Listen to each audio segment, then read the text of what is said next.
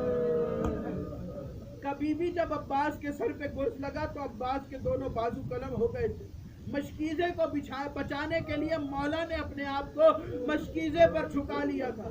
جب سنا نا کہ دونوں بازو قلم ہو گئے تھے جناب ام البنین زمین پر گری اور زمین پر گرتے ہوئے رو کے پوچھا بشیر باقی سب چھوڑ یہ بتا جب کوئی سوار زین چھوڑتا ہے تو زین سے زمین پر آتے ہوئے اپنے ہاتھوں کا سہارا لیتا. جب میرے عباس کے بازو کٹ گئے تھے تو میرے عباس نے زین کو کیسے چھوڑا؟ کہ بی بی عباس کمر کے بل زمین پر آئے. بی بی عباس کمر کے بل زمین پر آئے تھے. آخری جملہ سن لینا عزادارو. قافلہ مدینے میں داخل ہوا. قافلہ مدینے میں داخل ہوا.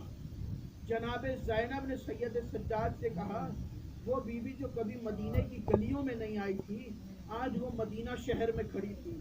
بیوی نے کہا سجاد یہ بتاؤ میرے نانا کی قبر کہاں پر ہے؟ یہ بتاؤ میرے نانا کی قبر کہاں پر ہے؟ نانا کی قبر کا پوچھنے کے بعد جناب زینب نانا کے روزے کے میں اندر گئیں اور نانا کے روزے پر جا کے اپنے دونوں ہاتھ رکھ کے قبر پر نانا کو سلام کیا. عزادارو آخری جملہ سن لینا. نانا کو سلام کیا اور نانا کو مصیبتیں بتانا شروع کی. نانا ذرا اٹھیے اور دیکھیے کہ آپ کی زینب ایسی تھی جب مدینے سے گئی تھی. نانا ذرا اٹھیے اور یہ کہنے کے بعد بی بی زینب نے ایک گٹھڑی اٹھائی اور قبر رسول پر رکھی. کہ نانا جب کوئی گھر سے جاتا ہے اور واپس پلٹ کے آتا ہے تو گھر کے بزرگوں کے لیے سوغات لاتا ہے. نانا میں بھی کچھ لائی ہوں. یہ کہنے کے بعد بی بی نے گٹھڑی کھولی اور گٹھڑی میں سے ایک کرتا نکالا. پھٹا ہوا کرتا نکال کے قبر رسول پہ رکھا. کہ نانا اٹھیے اور دیکھیے یہ حسین کا کرتا ہے. قبر رسول میں زلزلہ آیا. آواز دی زینب حسین کا کرتا ہٹا لے مجھ سے برداشت نہیں ہوتا. بی بی کی آواز آئی نانا مرد ہو کے بیٹے کا کرتا برداشت نہیں ہوا. نانا ذرا سوچئے کربلا کے میدان میں یہ بہن 70 قدم پہ کھڑی رہی اور رو رو کے کہتی رہی ظالم نہ مار. میری ماں نے چکیا 20 کے بالا ہے اور وہ ظالم میرے حسین کو 13 ضربوں سے مارتا. اللہ لعنت اللہ علی قوم الظالمین. معصوم حسین